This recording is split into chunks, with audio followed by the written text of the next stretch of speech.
Setiap yang berkahwin pasti impikan untuk mempunyai zuriat sendiri. Namun, siapalah manusia untuk menentukan rezeki Allah, kan? Begitu juga dengan kisah viral suami isteri yang dikurniakan sepasang bayi kembar melalui rawatan IVF selepas 7 tahun menanti. Jom dengarkan sesi perkongsian ini.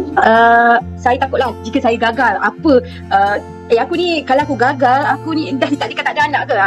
Nama Noraimiti Seman, 3/3 tahun.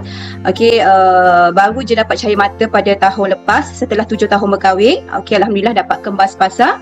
Akhir tahun 2020,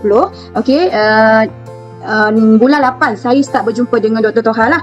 Untuk dapatkan first consultation. Doktor, macam mana ni? Saya dah 7 tahun. Saya ni dah 6 tahun berkahwin. Apa yang perlu saya rawatan yang saya perlu ambil? Doktor pun check, tapi Dr. Toha ni memang dia bagi jalan solution memang IVF sebab dia seorang pakar IVF kan. So saya pun decide lah untuk ambil keputusan untuk buat IVF. So saya orang kata bukannya bulan ni saya pergi jumpa doktor, bulan depan saya pergi buat terus. Saya mengambil masa 3 bulan juga untuk buat proses IVF. Saya kena makan suplemen dulu, saya kena betulkan saya punya lifestyle, saya kena diet.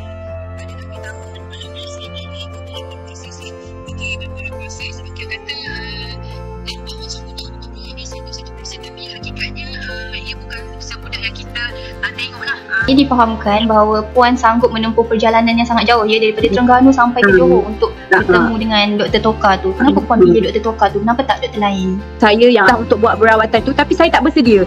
So bila saya dengar beberapa kawan saya yang ajak saya, jomlah buat IVF ni, cubalah buat IVF ni. So saya tengok, saya selalulah scroll dia punya IG, tengok kisah-kisah orang lain. Doktor ni macam alhamdulillah pakar pakar IVF ni, maknanya ramai yang berjaya buat dengan dia. Walaupun perjalanan agak jauh, saya mengambil keputusan untuk menetap selama sebulan di JB. Sebab proses IVF ni kita kena banyak berehat. Kita tahu proses IVF ni memakan berperingkat, makan masa, makan tenaga dan macam-macam pengorbanan perlu dilakukan. Jadi macam mana Puan dan suami saling memberi sokongan untuk orang kata lebih committed lah untuk jalani IVF ni sampailah Puan berjaya hamil?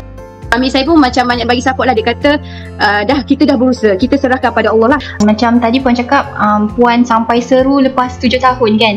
Jadi sepanjang 7 tahun tu Puan ada tak dengar macam kata-kata yang tak sedap didengar? Macam kita tahu kan orang-orang sekitar kita ni bila belum kahwin tanya bila nak kahwin, bila nak kahwin tanya bila nak ada anak pula. Jadi pernah tak Puan berkaitan dengan anak ni? Memang sangat sensitif.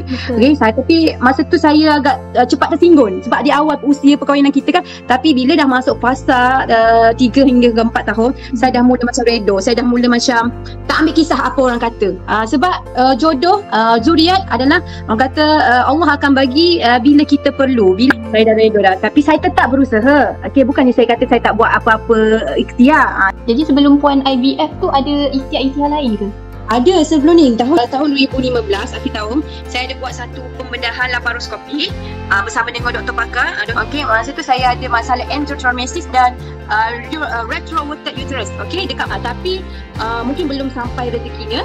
Jadi Puan ada dedahkan di TikTok Puan bahawa kos rawatan IVF ni mencecah RM2 sampai RM30 kan Puan. Jadi apa pandangan Puan tentang pasangan yang teringin nak lakukan IVF ni tapi diorang tak berkemampuan?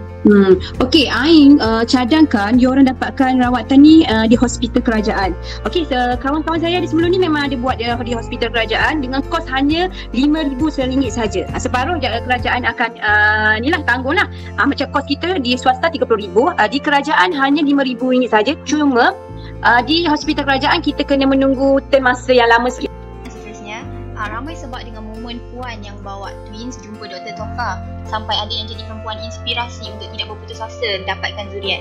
Apa yang buatkan Puan terfikir nak bawa twins tu jumpa atuk diorang? Bila pangkat atuk kan? Ya atuk lah. Sebelum ni saya tengok sangat. Saya selalu tengok di IG doktor. Selepas melahirkan baby tu, macam satu momen yang sangat indah. Saya nampak macam doktor happy, macam gembira lah berjumpa dengan kita orang. Dia masih ingat lah saya ni.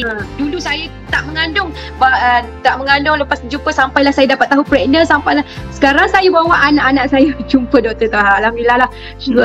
Satu pengalaman yang sangat indah, sayu semua ada. Bagaimana reaksi Puan ketika tengok banyak sokongan daripada para warganet diberikan di media sosial Puan?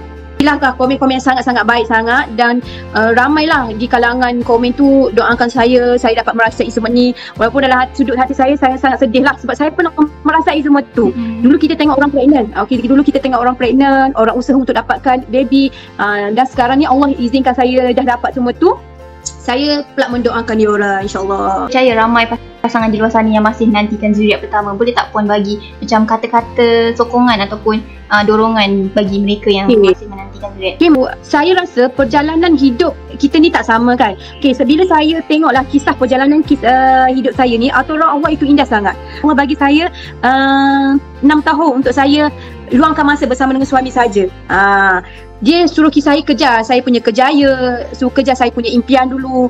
Allah akan bagi bila tibanya kita perlu. Apa yang penting kita berusaha dan kita jangan kisah dengan mulut orang apa semua. Kita buat je, kita terus ke depan, kita buat je apa yang kita nak buat. Macam moral of the story daripada kisah Puan ni, kita ni memanglah Allah tu sebaik-baik pencipta dan perancang memberi rezeki kan. Jadi tapi kita ni sebagai makhluk jangan lupa berusaha, berdoa dan bertawakal.